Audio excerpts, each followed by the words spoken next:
Dream job ఆదిత్యతోనే సాధ్యం. Aditya degree colleges admissions open. For more information visit our website. Andhra Pradesh ప్రభుత్వం అభివృద్ధి దిశగా తీసుకుంటున్న నిర్ణయాలు, అమలు చేస్తున్నటువంటి సంక్షేమ పథకాలు, వీటికి తోడు ఫ్యూచరిస్టిక్గా కావాల్సినటువంటి స్కిల్ ప్రోగ్రామ్స్, వీటిపైన జరుగుతున్నటువంటి చర్చ, వీటన్నిటి నేపథ్యంలో ఆంధ్రప్రదేశ్లో ప్రజలు కూడా ప్రభుత్వానికి అండగా నిలిచేటువంటి ప్రయత్నాలను ప్రారంభించారు.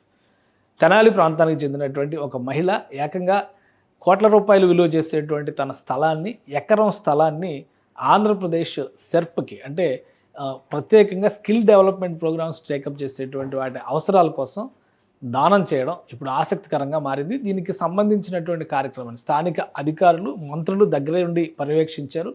ఈ అంశాన్ని సెర్ప్ మినిస్ట్రీ, అంటే ఎంఎస్ఎంఈ సెర్ప్ విభాగాలు చూస్తున్నటువంటి మంత్రి కొండపల్లి శ్రీనివాస్ ఎక్స్లో ట్వీట్ చేశారు. ఆ వివరాలు ఒకసారి మనం చూద్దాం. ఆంధ్రప్రదేశ్లో స్కిల్ డెవలప్మెంట్ కోసం రాష్ట్ర ప్రభుత్వం తీసుకుంటున్నటువంటి నిర్ణయాలని అభినందిస్తూ అక్కడ ఉన్నటువంటి ఒక మహిళ, ఆమె తన భూమిని రాష్ట్ర ప్రభుత్వానికి రాసిచ్చింది. ఆ వివరాలని ఇక్కడ మంత్రి కొండపల్లి శ్రీనివాస్ షేర్ చేశారు.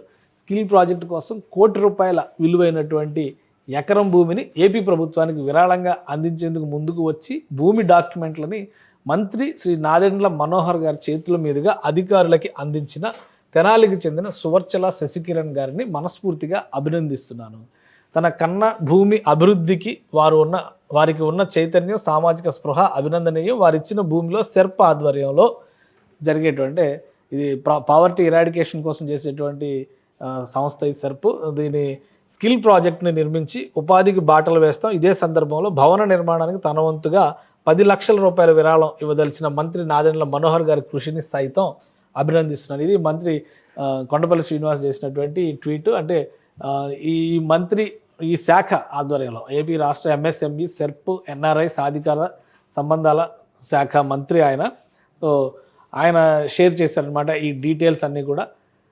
సెర్ప్ ఆధ్వర్యంలో అనేక స్కిల్ డెవలప్మెంట్ ప్రోగ్రామ్స్, ముఖ్యంగా రూరల్ ఏరియాస్లో ఇరాడికేషన్ ఆఫ్ సెర్ప్ అంటేనే అది society for eradication of rural poverty అనే దాని మీద వర్క్ చేస్తూ ఉంటుంది. కాబట్టి గ్రామీణ ప్రాంతాల్లో ప్రజలకి స్కిల్స్ నేర్పించడం ద్వారా ఉపాధి మార్గాలను పెంపొందించేటువంటి సంకల్పంతో తెనాలి ప్రాంతానికి చెందినటువంటి సువర్చల్ గారు ఈ భూమిని రాష్ట్ర ప్రభుత్వానికి డొనేట్ చేశారు.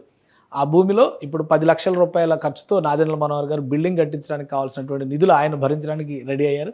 సో తెనాలి ప్రాంతంలో సెర్ప్ ఆధ్వర్యంలో ఒక కొత్త skill development program, skill development building రాబోతుంది. ఆ విషయాన్ని షేర్ చేసుకున్నారు. అంటే ప్రభుత్వం తీసుకునేటువంటి నిర్ణయాలు, ప్రభుత్వం అనుసరిస్తున్నటువంటి పద్ధతులు ప్రజల్ని ప్రభావితం చేస్తే ఇలాంటి ఫలితాలే వస్తూ ఉంటాయి. గతంలో కూడా జన్మభూమి లాంటి కార్యక్రమాలు తీసుకురావడం ద్వారా స్థానిక ప్రజానీకాన్ని ప్రభుత్వ కార్యకలాపాల్లో భాగం చేసేటువంటి ప్రయత్నం చంద్రబాబు నాయుడు గారి ప్రభుత్వం గతంలో కూడా చేసింది. ఇప్పుడు దాదాపు అదే స్ఫూర్తితో ప్రభుత్వం అనుసరిస్తున్నటువంటి విధానాలు, పాలసీలకి ప్రేరణ పొంది ఇలాంటి నిర్ణయాలు తీసుకున్నారు. ఖచ్చితంగా రాష్ట్రంలో, అంటే ఒక స్కీమ్ని ఆల్రెడీ అనౌన్స్ చేశారు చంద్రబాబు నాయుడు గారు. P4 అనేటువంటి పేరుతో సంపన్న వర్గాల సహకారంతో అట్టడుగు వర్గాల్ని అభ్యున్నతిలోకి తీసుకురావడం, ఒక విధంగా జన్మభూమికి సేవ చేసేటువంటి ఇలాంటి కార్యక్రమాలు కూడా సామాజికంగా మరింత ప్రయోజనం తీసుకొస్తాయని సువర్చన గారిని సుమన్ టీవీ తరఫున కూడా అభినందనలు తెలుపుదాం.